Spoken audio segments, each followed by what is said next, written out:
Assalamu alaikum, everyone. Today is April 3rd, 2022, the second day of Ramadan, the year 1433 after Hijrah. On behalf of iTVusa Network, I would like to welcome you to our live program called Our Prosperous Ramadan. Today's guest is a very accomplished individual I've had the honor to meet, Sister Nazmeen Salfarlie. For over 20 years, Sister Nazmeen has practiced law in the state of New York. From matrimonial law and commercial litigation to real estate law and beyond, Sister Nazmeen has practiced with a vast array of clients over the years. She utilizes her Islamic faith in practice and believes in practical and important Islamic teachings that all Muslims should implement. The concept of upholding justice and equality. Welcome, Sister. Thank you so very much. Wa alaikum assalam and Ramadan Kareem to all our viewers. And thank you for having me. It's my absolute joy and pride to be here. Yes, Jazakallah khair for taking the time out of your busy Ramadan schedule to join us. So Absolutely. would you mind just sharing a little bit about your background with our listeners? Sure. I was born in the beautiful island of Trinidad and Tobago. It's in the West Indies. And there I obtained my law degree at the University of the West Indies, after which I attended the Hugh Whitting Law School. And after that, I sat for the New York Bar in 1998, and I've been practicing in New York ever since. MashaAllah. That's wonderful. So Thank exciting you. to know you're from such a beautiful place in the West Indies, in the Caribbean. That's really exciting. I'm sure I'll ask you more about that later, but Sure. could you share a little bit more, please, about your role at the law office and where you currently practice? Sure. I am the president of the law firm Salfarlie and Associates, and we are located across the street from the Supreme Court at 8818 Sutphin Boulevard, Jamaica. Oh, that's wonderful. Alhamdulillah, you have such an interesting background of experience. I shared a few of the areas before.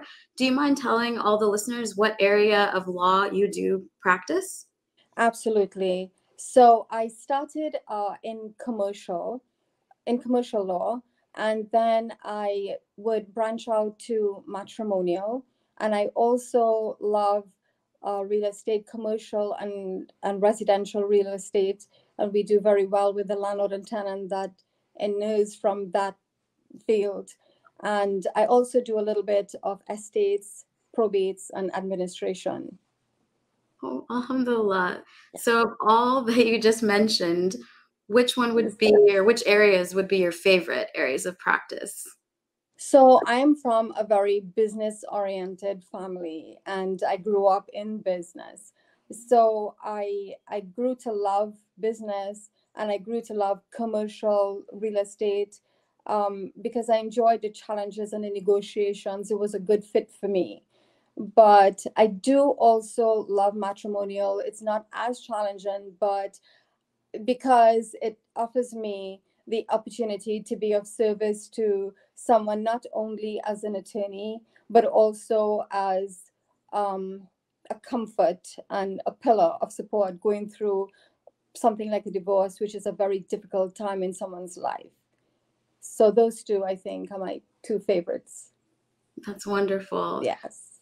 Do you mind sharing of the experiences? What is your favorite part of the process when you're helping someone with a case throughout the process? What makes you excited about work? I mean, the first part of it where the client comes in and we meet with the client, I'm always very happy to meet new clients, and I'm happy to sit with them and chat with them, not only about their legal problems, but in the end, many of us become friends. so that's a beautiful part of the practice.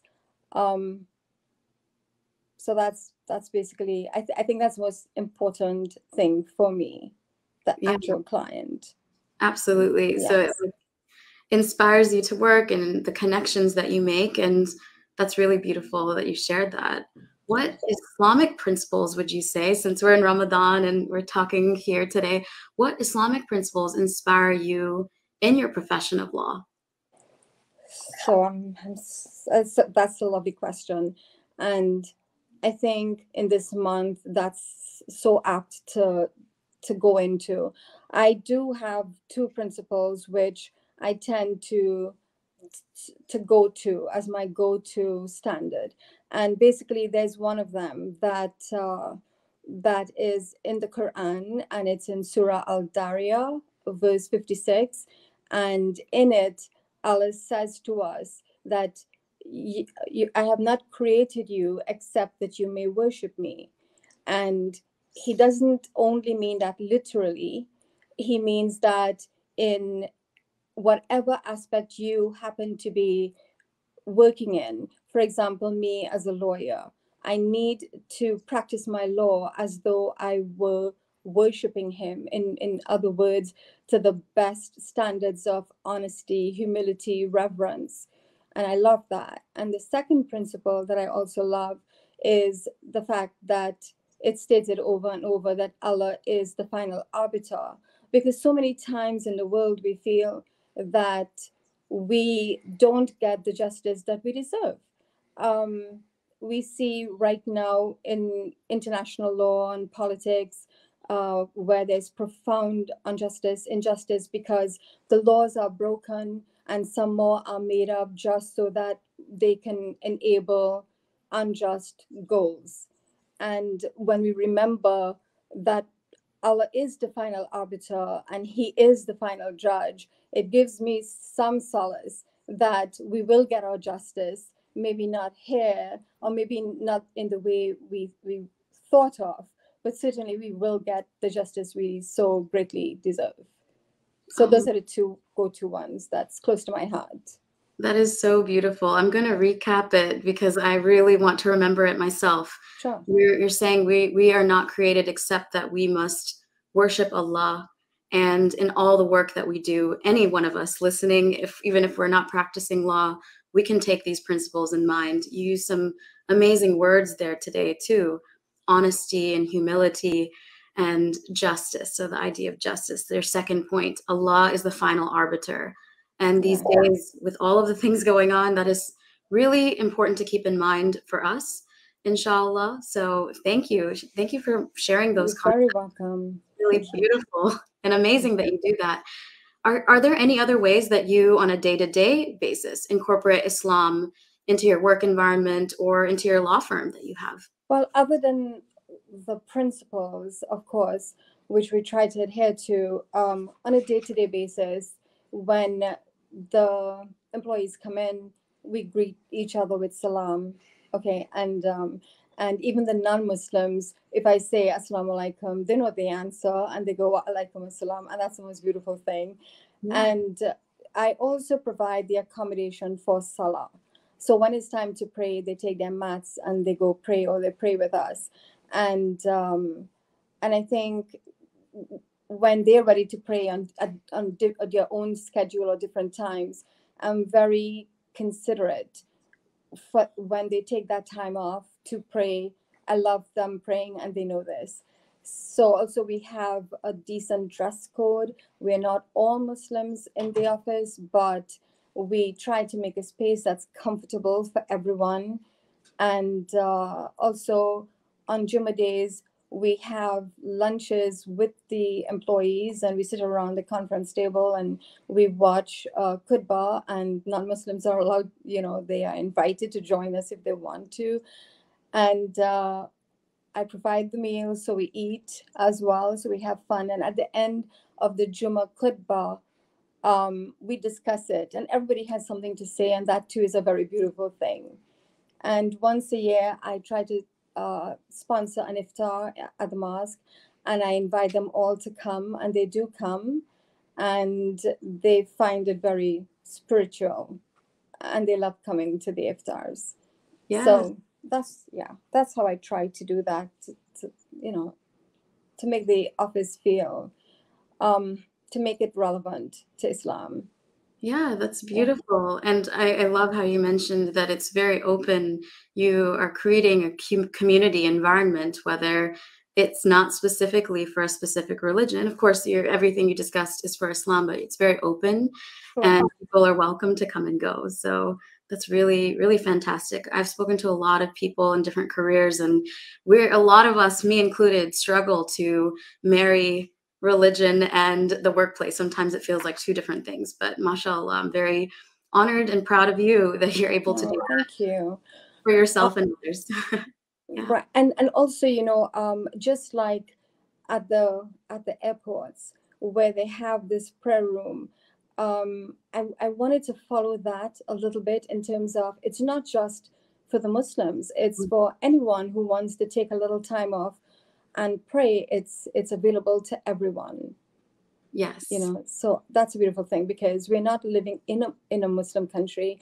In Trinidad, where I'm from, at the airports, we do have those rooms and we all use them, but predominantly the Muslims use it, but it's open for everyone. And that's how I wanted it.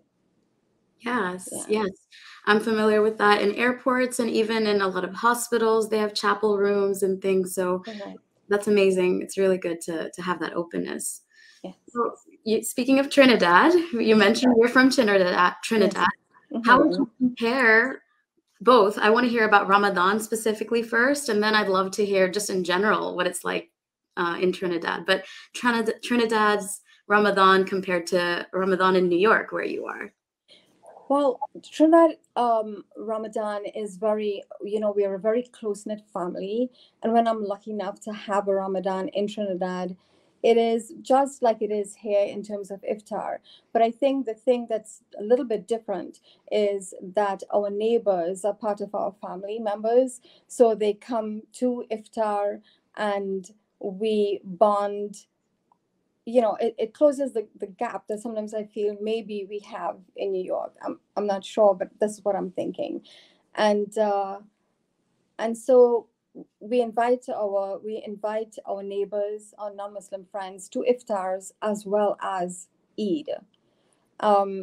Ramadan in Trinidad is lovely because my family members, we have a huge family, and inevitably we have an iftar at someone's house. So it's a lot of praying and fasting, but it's also a lot of bonding and family time.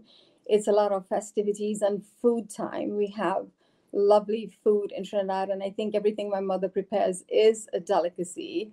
So I always tell her that she makes, I don't know if you know what dal puri is, but we have dal puri, and we have, well, that's a roti, and we have stews, curries, we have sawain. I don't know if you've ever tasted sawain, but her sawain is awesome. So I mean, Trinidad is very cosmopolitan, and I think the difference is the way all the religions celebrate with us for Ramadan and Eid. And it sounds like there's a true community celebration in Trinidad. And Islam is not the main religion. What do you know the different religions that are practiced? Well, there's everything. We have Christianity, which would be the number one, and we also have a lot of Hindus, a few Sikhs. We have Buddhists. We have them all. And not only being some multi-religions, but multicultural, a lot of influences on the food and the culture. And absolutely. It is a little paradise. It's an island, so it's all surrounded by water. And when we go into the city, New York City, we have a view of just buildings all around us. When we go into Port of Spain, which is our capital city, there's the Carnage and the water right there. So it's absolutely beautiful. And we have gorgeous beaches too. Yes. Oh, inshallah. I hope we all visit one day. Absolutely. And we love to hear how Muslims celebrate Ramadan. But now I'm going to ask you specifically if there's anything you specifically do in Ramadan that's unique to you or your family. Yes.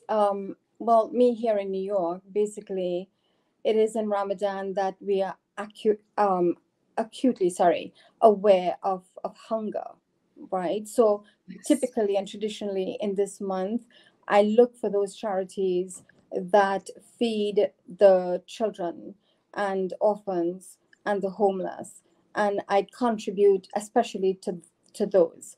My personal thing is I just drive around the neighborhood and I look for all those homeless people and I take food to them. But when I take the food to them, I don't just give them the food. I chat with them and I bond with them, and they've come to know me, because sometimes they see me and they're like, well, we're hungry. And I'm like, okay, I'll get you something to eat.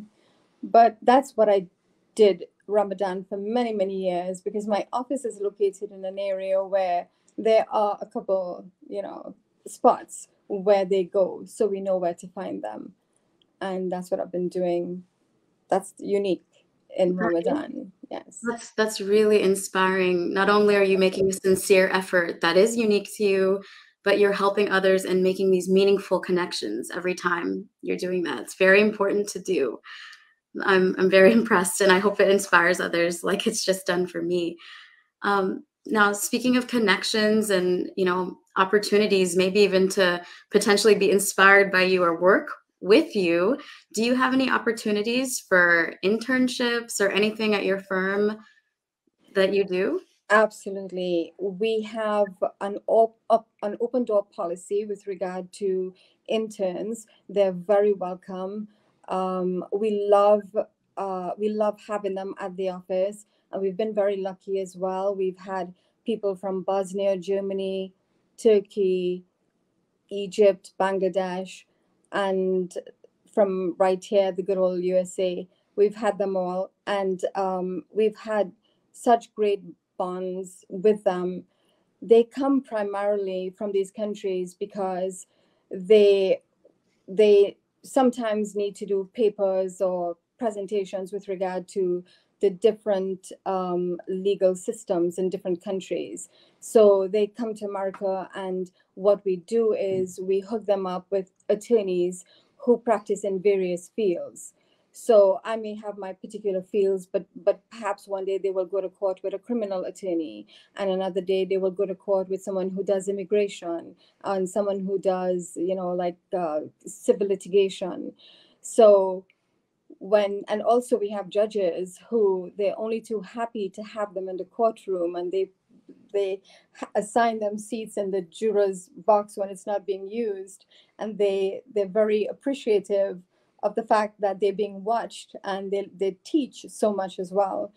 So they have a grand experience, and then when they go back to their home countries, they have something that's a little bit different and special to add to their resume, which gives them an added advantage when they're looking for a job. So yeah, we love them. They're welcome whenever. That is amazing. That was so interesting. This was such an interesting conversation. Do you have any other final thoughts or anything you'd like to share with our listeners? Yeah, it's a little bit off the wall, but I'm just saying, Yeah. for those couples who are thinking of getting divorced, I just want to say one thing, that they should remember that marriage is a serious commitment, and the effort that they put into it should also be the same. It should be serious. And I think the biggest thing I would say is, don't be too proud to ask for forgiveness. And on the other hand, don't be too proud to forgive someone who's asking for forgiveness, because pride really plays no part in a marriage. And I've seen that over and over. And I have actually, we were teased as being the law firm that actually reconciled people and sent them. And I've seen these marriages that thought that they were on the brink of failure turn out to be the most beautiful and awesome marriages. So stay there, stay the course, try as much as you can, and then, if all else fails, then of course. But make this a beautiful Ramadan. Enjoy your Ramadan, and make it shine and sparkle, like the kids in my family say. They want everything shining and sparkling, and let's have a Ramadan like that. And thank you so much. Yes, inshallah, inshallah. And I do have a question. If there are people who are listening, so you mentioned what you should do if, you know, you have this marriage and are having those considerations. What if people have gone through and they are really sure that this needs to, maybe they do need to dissolve the marriage? What are any advice of how to find someone if there are people listening that aren't from the New York area? Who should they go to? An imam or to a lawyer? Or what are your recommendations? I mean, I see a lot of people go to the imams, and sometimes they're the wisest and they give you the best advice. And maybe if we couldn't, you know, if they couldn't do it on their own, that would be probably the first go-to person. And with family and friends, the way things are in the world today, kids really don't like to tell the older people anything, and when we know it's already happened. So I think that, you know, they should really go to family and friends and go to your imams, and if all that fails, then look for an attorney who is going to take care of your case in a way that's not as litigious, because that can be devastating both financially and heart-wise. You know, you want to have an attorney who can take your case and treat it with care, and when you come off on the other end, you're not devastated, but you feel relieved. I mean, there are times when divorce is the only answer, but that's, you know, where it's absolutely impossible to keep them together. Definitely. Thank you. This was just, you have so much wisdom. We really appreciate it. I could ask you so many more questions, but I'll let you enjoy the rest of your Ramadan as you plan how to make it sparkle for the world. But for everyone listening, that is all for today's program. Inshallah, we hope you join us tomorrow as we speak to Brother Jihad Turk, the founder and president of Bayan. So here at iTVusa, we hope you all have a prosperous Ramadan, and we wish you well. So take care, everyone. And here we'll both say Assalamu alaikum. Assalamu alaikum.